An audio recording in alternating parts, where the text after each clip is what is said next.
Master minds commerce చదవాలనుకునే 10th inter విద్యార్థుల తొలి ఎంపిక. సో పెద్ద గ్లిమ్స్ వచ్చినప్పుడు రామ్ చరణ్ గరదునా అదేనా సేమ్ అంటే డమ్మీలే ఇది ఆయన వాడింది రియల్ ఆయన వాడింది ఆల్మోస్ట్ అంటే డమ్మీ చేసాం కానీ ఫుల్ డమ్మీ కాదు ఒక 15 కేస్ వచ్చేలా చేసుకున్నాం. ఓకే ఓకే అంటే కొంచెం వెయిట్ కావాలి కాబట్టి ఓకే ఓకే ఓకే అదే కొంచెం ఈ బైసెప్ కనపడాలంటే ఆ మాత్రం వెయిట్ ఎత్తాలి కదా. ఓకే ఎన్ని రెడీ చేశారు అవి? అది ఆయన వరకు ఒకటే పీస్ రెడీ చేసాం. వుడ్ ఏంటండి అది చాలా షైనింగ్గా ఉంది అసలుకి. పాలిష్ జనరల్గా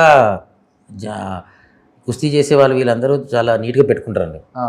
వాళ్ళ ఎలిమెంట్స్ అవ్వచ్చు ఏదైనా అవ్వచ్చు. ఓకే ఇట్స్ మోర్ ఆఫ్ గాడీ లాగే డీల్ చేస్తారు. వాళ్ళ కింద చేసే మట్టిలో కూడా పసుపు నెయ్యి ఇట్లాంటి ప్రాసెస్ అంతా చేసి చేస్తారు. సో వాళ్ళకి అది respectful thing. So well maintain ఉంటాయి. అందుకోసం కొంచెం బాగా నీట్గా మెయింటైన్ చేసి పాలిష్ అయ్యి పెట్టుకున్నట్టు పెట్టాం. రోజ్ వుడ్ జనరల్గా రోజ్ వుడ్ బాల్సా వుడ్స్ ఇవన్నీ వాడతారు. మనం సినిమాటిక్ వుడ్ వాడాము. ఒక సినిమాటిక్ వుడ్. రియల్గా అయితే రోజ్ వుడ్ ఎక్కువ వాడతారు. రోజ్ వుడ్ టీక్ ఆల్మోస్ట్ ఈ ఫస్ట్ గ్లిమ్స్ చూడగానే ఆల్మోస్ట్ ఫ్యాన్స్కి అయితే ఫుల్ పండగ. కొంచెం డేట్ అనౌన్స్మెంట్ మళ్ళీ ముందుకు వెళ్ళిపోయింది అనేది ఒక చిన్న నిరుత్సాహం ఎనీహావ్. బట్ ఎక్కడికో వెళ్ళిపోయింది. అంటే ఆల్రెడీ గ్లోబల్ స్టార్ ఇచ్చేసారు రామ్ చరణ్కి. అంటే సినిమాకి కొత్తగా ఏమి ఇవ్వడానికి ఏం లేదు. Already global mega power star అయిపోయారు. సో ఈ సినిమా తర్వాత కొత్త టైటిల్ ఏమి ఇద్దాం అసలుకి? యూనివర్సల్ స్టార్ అని ఇద్దాం. సో ఇచ్చేసారు, అయిపోయింది. జస్ట్ క్యాజువల్గా చెప్తాను.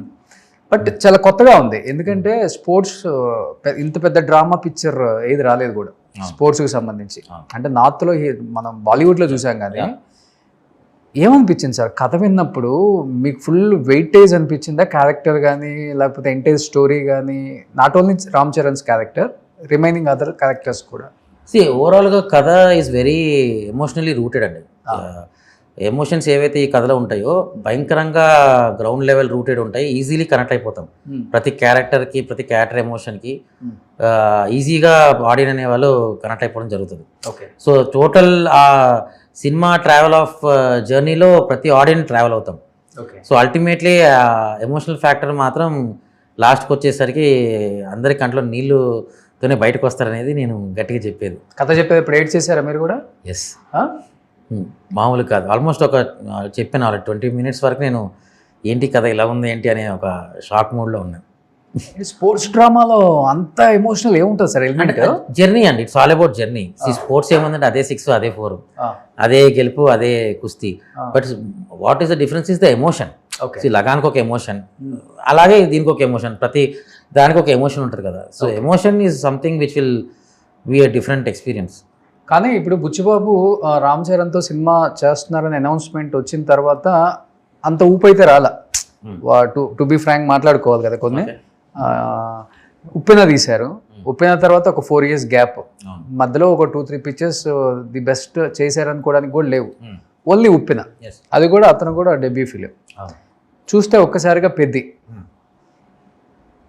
మీకు కూడా కొంచెం అనిపించుంటుంది అదేంటి రామ్ చరణ్ గారు ఇప్పుడు గ్లోబల్ స్టార్, పెద్ది, బుచ్చిబాబు, రిస్కా, అవసరమా, ఎందుకని అని కొంచెం కథ వెనక ముందు అనిపించుంటుంది కదా? చిచ్చి అసలు అలాంటిది ఏం లేదండి. ఏమండి, నోబడీ ఈజ్ చిన్నగా చూడాల్సిన అవసరం లేదు. బికాజ్ నేను చాలామంది ఫస్ట్ టైమర్స్తో వర్క్ చేశాను, చాలామంది దీంతో వర్క్ చేశాను. ఇప్పుడు ఫస్ట్ ఆఫ్ ఆల్ నేను జడ్జిమెంట్ కాదు కదా. నేను బుచ్చి కథ చెప్తే ఈ కథ బాగుందా లేదా నేను ఇంకోళ్ళు చెప్పే స్టేజ్ కాదు. హీరో గారు ఓకే చేసిన కథని నేను విన్నాను. ఓకే, అంటే హీ హ్యాజ్ ఎ అండర్స్టాండింగ్. ఇప్పుడు ఈ కథ మనం ఓకే చేసాము అంటే ఆయనకి ఏదో 100 ఫ్యాక్టర్లు కనిపించుంటే ఓకే చేసి ఉంటారుగా. సో మన ఎగ్జైట్మెంట్ ఎంతసేపు ఏముంటుంది, ఆయనకి ఏం కనిపించి ఆ ఎగ్జైట్మెంట్ అయింది, దాన్ని మనం ఎలా డ్రైవ్ చేయగలుగుతాం అనే ఫ్యాక్టర్లో ఆలోచిస్తాం. కానీ ఎప్పుడు కూడా వీళ్ళకి ఎందుకు ఆపర్చునిటీ వచ్చిందని ఎప్పుడు అనుకోం. మేబీ చరణ్ అడుగుంటారు అందరూ, జూనియర్ ఎన్టీఆర్ కానీ మిగతా వాళ్ళు అడుగుండొచ్చు, ఏంటి అంత ఎలిమెంట్ ఏంటి నీకు నచ్చిన ఎలిమెంట్ ఆ సినిమా యాక్సెప్ట్ చేయడానికి? ఫస్ట్ మూవీ డైరెక్టర్ కదా. కదిన తర్వాత అసలు డిస్కషన్ ఉండదండి. అసలు మీరు ఎందుకు ఓకే చేస్తారని డిస్కషన్ కాదు. ఈ ఆపర్చునిటీ నాకెందుకు రాలేదని ఫీల్ అవుతారు జనరల్గా హీరోలు. ఏ హీరో అయినా అంతలా ఉంది కథ 100%. యాక్చువల్గా అయితే బుచ్చిబాబు ఫస్ట్ సినిమా అయిపోయిన తర్వాత ఎన్టీఆర్తో ట్రావెల్ చేస్తారు, ఎన్టీఆర్తో మూవీ ఉంటుందని ఎక్స్పెక్ట్ చేశారు అందరూ. కరెక్ట్. అంటే ఐ డోంట్ నో, అంటే సేమ్ కథ కాదా అనేది నాకు ఐడియా లేదు. మేబీ అయ్యి ఉండొచ్చు కదా సేమ్. మేబీ సో మేబీ నాకు అనిపించింది అంటే ఇలాంటి స్టోరీ అంటే ఫస్ట్ గ్లిమ్స్ వచ్చినప్పుడు అనిపించింది ఎన్టీఆర్ గారికి ఇలాంటి బాగా యాప్ట్ అవుతుందేమో, బుచ్చిబాబు గారు అందుకు రెడీ చేసుకున్నారేమో, ఎన్టీఆర్తో సినిమా తీయాలనుకున్నారేమో, ఆయన డేట్స్ అడ్జస్ట్ అవ్వలేదేమో, ఇప్పుడు ఆయన కూడా ఎక్కువ డేట్స్ ఏదో ప్రాబ్లం వల్లే చేంజ్ అయిందని తెలుసు, బట్ సేమ్ కథ కాదా అనేది నాకు తెలియదు. Okay okay.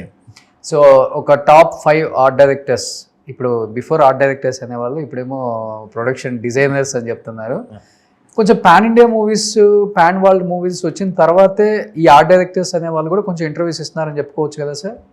Saaho kind of తర్వాత కైండ్ ఆఫ్ జనరల్గా ఏంటి, సినిమా ఇండస్ట్రీ అంటే సెటిల్ వేసుకుంటారు, ఆ సెటిల్ ఎవరు అంతే అంటారు, ఎందుకు వేస్తారు, దేనికి వేస్తారు, దానికి ఒక సబ్జెక్ట్ ఉంటుంది, దానికి ఒక అండర్స్టాండింగ్ ఉంటుంది, ఇన్ని ఫ్యాక్టర్స్ ఆడియన్స్కి అప్పుడు తెలియదు. అవును.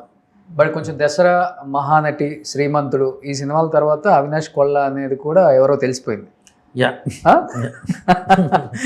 సో ఓకే, మన దగ్గర కూడా విషయం ఉంది, గుర్తించారు. అది విషయమే లేదులే. సో ఆల్ అబౌట్ ఆపర్చునిటీ అని, using the right opportunity right time. ఆ విధంగా నాకు రైట్ ఆపర్చునిటీస్ పడ్డాయని నా ఫీలింగ్. బట్ ఏ సినిమా చూసి బుచ్చిబాబు ఓకే చెప్పారండి, ఆర్ట్ డైరెక్టర్గా మీరే బాగుంటారు ఈ సినిమాకి? అదేనా అడగలా నేను, జనరల్గా మా ఇద్దరి మీద ఆ డిస్కషన్ రాలా మరి. బట్ కథ చెప్పిన తర్వాత మీరు స్టార్ట్ చేశారు. ఎస్, అంతే కదా. ఎస్. కథ సినిమా స్టార్ట్ కాక ముందు ఆల్మోస్ట్ 1.5 year ముందు విన్నాను నేను కథ. అంటే ఆల్మోస్ట్ ఆ టైంలో గేమ్ చేంజర్ షూట్ అవుతుంది, ఆ టైంలో విన్నాను. సో ఆ తర్వాత ఆల్మోస్ట్ మనం 1 year 4 months పైన I think we did pre production. So ఆ తర్వాత సినిమా స్టార్ట్ అయింది. ఓకే, చెప్పాలంటే టాప్ 5 ఆర్ట్ డైరెక్టర్స్ అని కొడితే ఇప్పుడు అవినాష్ కొల్లా కూడా ఉంటున్నారు. ఓకే, అవునా. ఒక సాబు సిరిల్ గారు, సాహి సురేష్ గారు అనుకుంటా, రవీందర్ గారు అండ్ అవినాష్ కొల్లా, ఇంకొక ఆయన ఎవరో ఉన్నారు, అశోక్ కుమార్ గారా, ఆనంద్ గారు. ఆనంద్ గారు ఇప్పుడు బిజీ అయిపోయారు పొలిటికల్ గా. లేదు, ఇప్పుడు పవన్ కళ్యాణ్ గారి సినిమా ఆయనేగా చేసింది. Okay okay. సో తర్వాత మీరు, బట్ ఒక హ్యాపీనెస్ ఉంటుంది కదా సార్, అంటే ఎంత పెద్ద స్టార్తో వర్క్ చేయటం ఒక కళలాగా, డ్రీమ్ లాగా అనిపిస్తుంటుంది. డెఫినెట్గా అండి. Movie industry is all about cultural interface and creative experiences. So ఇక్కడ ఎవరైనా వర్క్ చేస్తాడు అంటే ఎక్స్పీరియన్స్ కోసం వర్క్ చేస్తారు. Okay, creative field is never about money. So ఎప్పుడైనా సరే నువ్వు బయట నేను 20 గంటలు కష్టపడితే ఎంత వస్తుంది అని లెక్కేస్తే, ఇండస్ట్రీలో 20 గంటలు కష్టపడితే ఎంత వస్తుంది అంటే it's not matched. Okay, but name and fame అయితే ఇక్కడే వస్తాయి. అది కూడా ఒక లిమిట్ వరకు మనీ అనేది. సో నేమ్ అండ్ ఫేమ్ కోసమే ఉంటుందండి. ఎప్పుడైనా క్రియేటివ్ స్పేస్లో ఉండే ప్రతి టెక్నీషియన్ అవ్వచ్చు, any worker whoever is been coming here to join industry, maybe only because he has that creative space ఇచ్చి ఉండి నేను అక్కడ ఉండాలి అనే తప్ప డబ్బుల కోసం అయితే ఎవరు ఇండస్ట్రీకి రారు.